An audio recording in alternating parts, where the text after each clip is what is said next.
أعوذ بالله من الشيطان الرجيم. بسم الله الرحمن الرحيم. ويدعو الإنسان بالشر دعاءه بالخير وكان الإنسان عجولا وجعلنا الليل والنهار آيتين فمحونا آية الليل وجعلنا آية النهار مبصرة لتبتغوا فضلا من ربكم ولتعلموا عدد السنين والحساب وكل شيء فصلناه تفصيلا وكل إنسان ألزمناه طائره في عنقه ونخرج له يوم القيامة كتابا يلقاه منشورا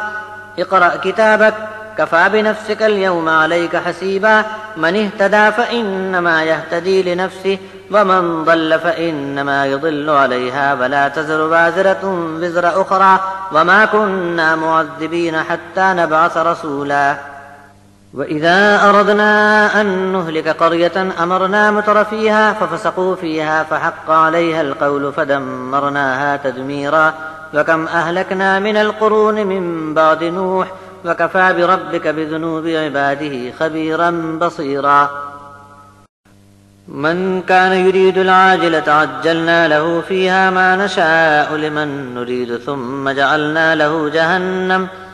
يصلاها مذموما مدحورا ومن أراد الآخرة وسعى لها سعيها وهو مؤمن فأولئك كان سعيهم مشكورا كلا نمد هؤلاء وهؤلاء من عطاء ربك وما كان عطاء ربك محظورا انظر كيف فضلنا بعضهم على بعض وللآخرة أكبر درجات وأكبر تفضيلا لا تجعل مع الله إلها آخر فتقعد مذموما مخذولا. اور انسان کا حال یہ ہے کہ کبھی وہ ایسی دعائیں مانگتا ہے جو خیر کے بجائے شر مانگنے کی دعا ہوتی ہے، اور انسان ہے بڑا ہی جلد باز. اور ہم نے رات اور دن کو دو نشانیاں بنا رکھا ہے. رات والے نشان کو ہم نے ڈھانک کر دھندلا بنا دیا اور دن کے نشان کو روشن کر دیا تاکہ تم اپنے رب کی عطا کی ہوئی روزی کی تلاش کر سکو اور برسوں کی گنتی اور حساب بھی معلوم کر سکو، اور ہر چیز کی ہم نے کھول کھول کر تفصیل بیان فرما دی. اور ہر ایک انسان کا نامہ عمل ہم نے لازمی طور پر اس کے گلے کا ہار بنا دیا ہے، اور قیامت کے دن یہ دفتر عمل کتاب کی شکل میں ہم لے آویں گے، اس طرح کہ ہر آدمی اپنے کیے دھرے کو کھلا ہوا پائے گا. فرمایا جائے گا کہ اپنا کیا کرایا تو خود ہی پڑھ لے، اور آج اپنے لیے تو حساب کرنے کو خود ہی کافی ہے.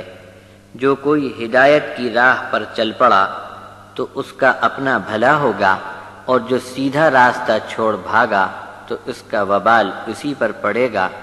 اور سن رکھو کہ کوئی بھی کسی دوسرے کا بوجھ نہ اٹھا سکے گا، اور ہم کسی پر عذاب نہیں ڈالتے جب تک اپنا پیغام پہنچانے والا نہ بھیج دیں.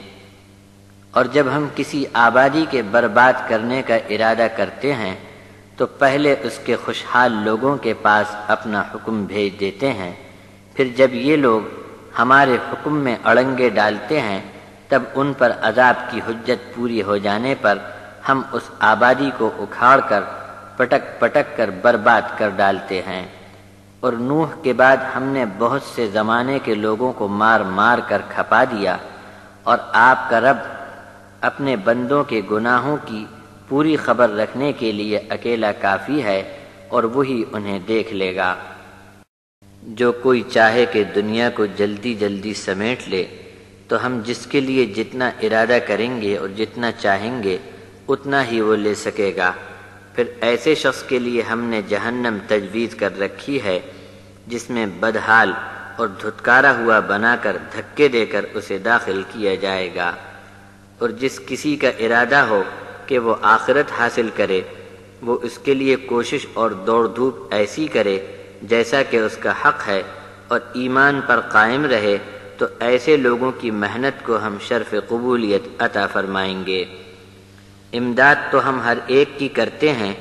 ان کی بھی اور ان کی بھی. یہ سب آپ کے رب کی عطا ہے، اور آپ کے رب کی عطا اور بخشش پر کوئی بھی روک نہیں لگا سکتا. تم نگاہ ڈال کر دیکھ لو کہ ہم نے ان میں سے ایک کو دوسرے پر کیسی کیسی فضیلت دی ہے، اور اس دنیا کے مقابلے میں آخرت کی زندگی تو درجے اور فضیلت میں بہت ہی بڑھی ہوئی ہوگی۔ اللہ کا ساجھیدار بنا کر دوسرا معبود تجویز نہ کیجیو،